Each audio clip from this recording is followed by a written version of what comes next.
है। एक सवाल जो अभी मेरी बात तहसीन पुनेवाला से भी हुई थी, उन्होंने कहा कि नितिन गडकरी के ऊपर आरोप लगाते हुए कि वो अपने बच्चों को बढ़ाने का काम कर रहे हैं। ये पैसा डायरेक्ट किसान को जाता है, तो किसान की आय बढ़ती है। इसीलिए मक्का का किसान जो है उसके 1200 पर टन के बजाय उसको 2400 रुपये कम माइलेज होगा। के ऊपर बहुत सवाल आ रहे हैं। और 20 लाख से ज्यादा फोर व्हीलर सब इथेनॉल ब्लेंडेड पेट्रोल पे ही चल रही है। दिल क्लास को कहना चाहता हूँ, आपकी गाड़ी खराब नहीं होगी, आपकी गाड़ी का एक्सेलरेशन बेहतर होगा। घासलेट वाला या चीनी वाली बॉटल के अंदर चीनी डाला और पानी डाला हो, जिसको वो कह रहे हैं कि वो इथेनॉल ब्लेंडेड पेट्रोल है, तो मुझे लग रहा है कि वो झूठ बोल रहे हैं। दुनिया में ग्लोबल एनर्जी क्राइसिस हुआ, कई कंट्रीज में फ्यूल राशनिंग हुई, कहीं पेट्रोल पंप नहीं मिला। भारत ही इकलौता ऐसा देश था जहाँ पे पेट्रोल पंप पे मिल रहा था, एलपीजी घर तक पहुंच रही थी और 20 करोड़ से ज्यादा लोगों तक पहुंच रही थी। मैं हूं आपके साथ बरकत, आप देख रहे हैं टीवी 9 का डिजिटल प्लेटफॉर्म। एथेनॉल को लेकर इस समय पूरे देश में कहीं ना कहीं एक सियासत गर्म हो चुकी है। इसी के बीच मीम्स भी वायरल हो रहे हैं, सोशल मीडिया पर कई सारी चीजें वायरल हो रही है, जिसके ऊपर विपक्ष को भी मौका मिल गया है तंज कसने का।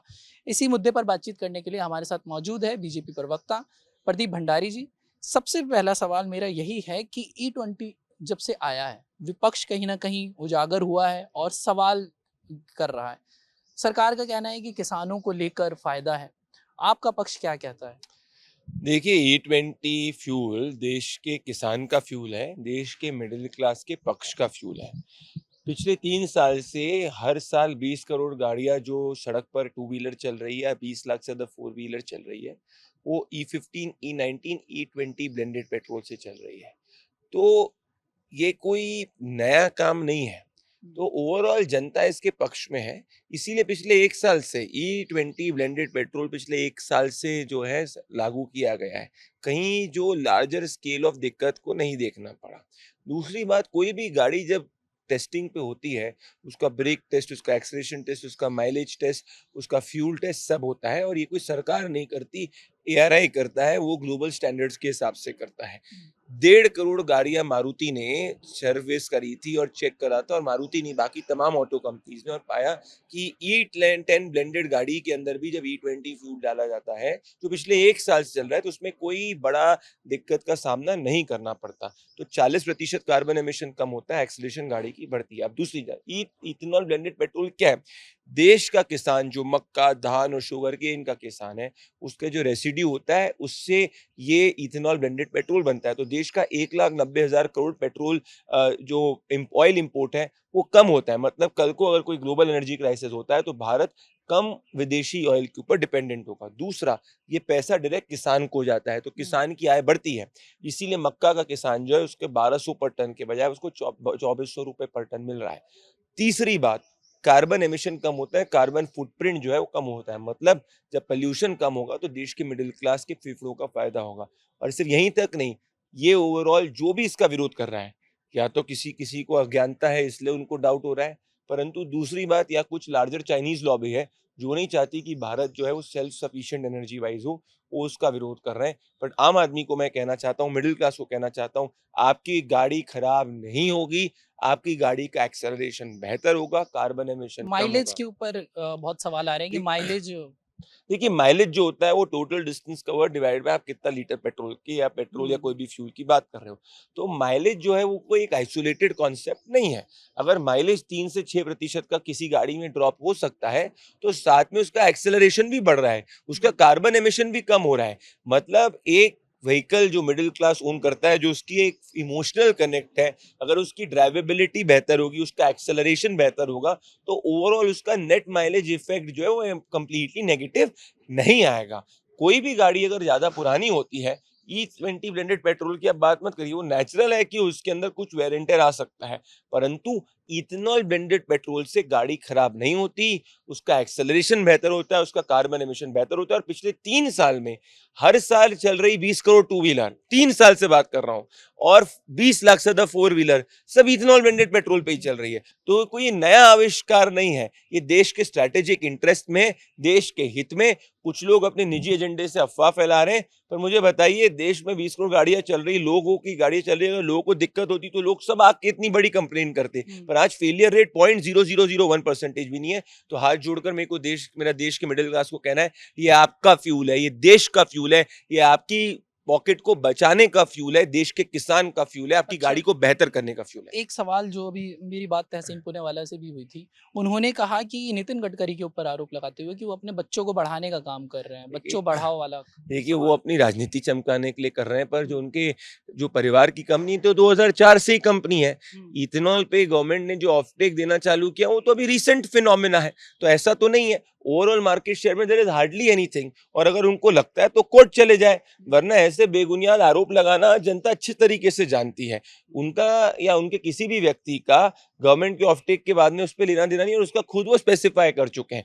लेजिटिमेट बिजनेस अगर कोई करता है, उसका अगर कोई विरोध करता है, तो वो सिर्फ और सिर्फ अपने राजनीतिक कारण से कर रहा है। मुझे लगता है तहसीन पूनेवाला जी और तमाम लोगों को, जो रॉबर्ट वाड्रा है, राहुल गांधी जिस तरीके से नेशनल हेराल्ड के अंदर फ्रीडम फाइटर्स की भूमि को चोरी करके अपने बड़े बड़े उन्होंने एसेट क्रिएट करे, उनको ऐसे बिजनेस को देखने की आदि है, उनको लेजिटिमेट बिजनेस को देखने का आदि नहीं है, इसीलिए उनको दिक्कत हो रही है। There is absolutely fake news which is being spread. मैं वापस से कहूंगा, 20 करोड़ गाड़ियां हर साल इथेनॉल ब्लेंडेड पेट्रोल पे पिछले 3 साल से चल रही है। इसका जवाब ये दे 10 दिन के अंदर। क्या ये कुंभकर्ण की नींद सो रहे थे जो जाके अभी कर रहे हैं? ये अभी इसीलिए कर रहे हैं क्योंकि सरकार जो है, देश दुनिया जानती है, दुनिया की वेस्टेड लॉबी जानती है कि अगर भारत इस पे आगे कंटिन्यू किया तो भारत का ऑयल इंपोर्ट बिल कम हो जाएगा, मतलब भारत आगे चल के एनर्जी डिपेंडेंट विदेश पे कम होगा। एक सवाल ये भी उठता है कि सोशल मीडिया पर गन्ने का रस मिलाया जा रहा है, पानी मिलाया जा रहा है, पेट्रोल को अलग किया जा रहा है, मिलावट के ऊपर बहुत सारे सवाल उठ रहे हैं। देखिए देखिए ये जो आप जिन शख्स की बात कर रहे हैं, वो शख्स ने अगर अपने खुद घासलेट वाला या चीनी वाली बॉटल के अंदर चीनी डाला और पानी डाला हो, जिसको वो कह रहे हैं कि वो इथेनॉल ब्लेंडेड पेट्रोल है, तो मुझे लग रहा है कि वो झूठ बोल रहे हैं। और उनका झूठ एक्सपोज हो गया, क्योंकि जब उसने अपनी गाड़ी टोयोटा को दी तो टोयोटा ने बोला भाई तुम खुद एडल्ट्रेटेड पेट्रोल यूज कर रहे हो। तो कुछ व्यूज कमाने के लिए, कुछ सोशल मीडिया पे रील चलाने के चक्कर में इस तरीके का उन्होंने पाप किया है। उन पे एफआईआर ऑलरेडी दर्ज हो गई है, और देश की जनता से ऐसे लोगों को माफी मांगनी चाहिए कि तुमने पैसा किससे लिया इस तरीके की झूठी खबर फैलाने के लिए। अब आगे का क्या टेक रहेगा? एक सवाल ये भी आता है कि जिस तरीके से अभी रिलैक्सेशन हुआ है वॉर में अमेरिका और ईरान को लेकर, क्या क्रूड ऑयल के दाम और कम हो गए हैं? तो क्या पेट्रोल और डीजल सस्ता होगा और ज़्यादा? देखिए दुनिया में जितने क्रूड ऑयल के दाम है, उससे भारत में सबसे कम रिलेटिवली है। हुँ, भारत के अंदर क्रूड की ओवरऑल ऑयल का जो एनर्जी डिपेंडेंस है, वो अगर आप देखें जैसे जैसे इंडस्ट्रियलाइजेशन होगा वो और होगी। तो ऐसी स्थिति के अंदर आज आपका ऑयल स्थिर यही है। दुनिया में ग्लोबल एनर्जी क्राइसिस हुआ, कई कंट्रीज में फ्यूल राशनिंग हुई, कहीं पेट्रोल पंप नहीं मिला। भारत ही इकलौता ऐसा देश था जहां पे पेट्रोल पंप पे मिल रहा था, एलपीजी घर तक पहुंच रही थी, और 20 करोड़ से ज्यादा लोगों तक पहुंच रही थी। और जो पेट्रोल का इन्फ्लेशन भी हुआ सिर्फ 7% हुआ, ग्लोबली वो 20% से ज्यादा हुआ। तो वो इसीलिए हो पाया क्योंकि सरकार ने 20% तो डोमेस्टिकली ही जनरेट कर दिया। इसीलिए जब वो 20% बिल कम हुआ, तभी जाके आपका प्राइस कांस्टेंट रहा। तो इसीलिए आज भी रिलेटिवली अगर आप पूरी दुनिया में उठा के देखेंगे, अभी तो वापस से वॉर शुरू हो गई, जो सबसे कम रिलेटिव प्राइस है वो भारत के अंदर है। और बात कम और ज्यादा की नहीं है, बात है वो प्राइस जिसको आप सस्टेन कर सकते हैं। सरकार ने तो 10% एक्साइज कट करके खुद नुकसान भी लिया। तो सरकार की नीति और नियत यही है कि देश के किसान से बना हुआ फ्यूल को अगर जितना इस्तेमाल करेंगे, उतने ज्यादा प्राइसेस स्टेबलाइज होंगे, देश के मिडिल क्लास का भला होगा, देश के किसान का भला होगा। बार-बार ये भी सवाल उठ रहा है कि ये सारी चीज़ें हो रही हैं, तो जो कांग्रेस है या अदर पार्टीज़ है, वो ये कह रही हैं कि कहीं न कहीं मिलावट वाला ई-20 फिर ये पॉल्यूशन की बात आती है कि इससे पॉल्यूशन भी कम होगा। क्या ऐसी चीज़ें हैं? इससे पोल्यूशन कम होने वाला है। कांग्रेस पार्टी अगर इथेनॉल ब्लेंडेड पेट्रोल का विरोध करती है, तो वो देश के किसान, देश के मिडिल क्लास का विरोध कर रही है। देश के मक्का के किसान को जो पहले 1200 पर टन मिलता था, 2400 रुपए पर टन मिल रहा है। 40% इथेनॉल देश के मक्का के किसान से बनता है।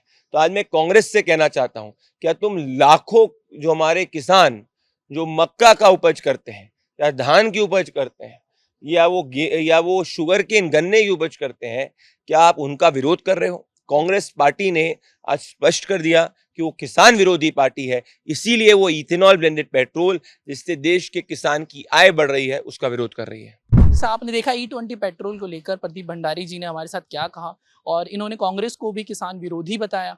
इस पर आप क्या-क्या सोचना है? आप भी अगर E20 पेट्रोल अपनी गाड़ी में यूज़ करते हैं, आपका एनालिसिस कैसा है? आपका एक्सपीरियंस कैसा रहा है? उसके बारे में हमें कमेंट करके बताएँ और देश और दुनिया भर की तमाम खबरों को देखने के लिए टीवी 9 डिजिटल को सब्सक्राइब भी ज़रूर कर दीजिए।